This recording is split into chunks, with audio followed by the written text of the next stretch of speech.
fanatics. Idiots.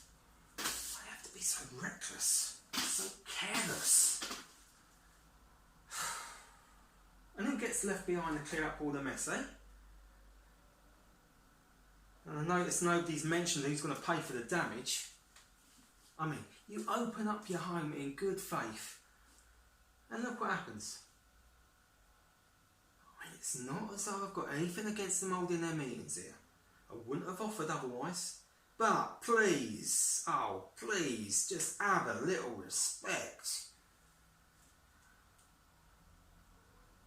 Oh what? You didn't hear what happened? Ah, well, let me fill you in. Jesus is in town. Now you've all heard what he can do, right? So they all come here to hear what he's got to say. And really, they just want to see him perform a miracle. The place is packed. I tried stopping some from coming in because it was just too busy, but they broke some of my favourite jars and ornaments. Can you believe that? That was that really nice one that I got from the temple in Jerusalem last Passover. Anyway, Jesus is babbling on. Everyone's captivated. And I'm watching the crowd, make sure no one's helping themselves, if you know what I mean. And all of a sudden there's this commotion outside. I couldn't get to the door to see what was going on, but there were raised voices. It went on for a few minutes and it went quiet. And then after a while there was this thumping above. I ignored it at first. But it got louder and louder and louder and heads were starting to look up. I didn't look up, but I was in denial of what was happening. But eventually I did. And I saw that the roof was shaking and dust was falling from the ceiling. And then the inevitable happened. A hole appeared in my roof. Can you Adam and Eve it? These lunatics were tearing a hole in my roof to get in to see Jesus. I tried shouting at them to tell them to stop, but it went unheard. And then suddenly there was this hushed silence as sunlight started pouring through the hole that they'd made. And then there was these four faces appeared. And then they disappeared. And then before you know it, they're lowering down this guy on a stretcher through the massive hole that they'd made in my roof. It's funny how floor space suddenly appears when you think something's going to land on your head.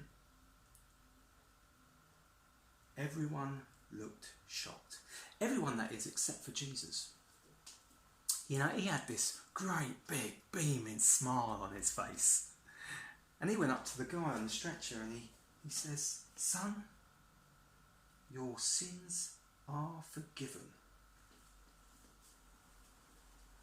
And that was when it really kicked off. Oh, what happened next almost made it worthwhile. The Pharisees, well, they went into one.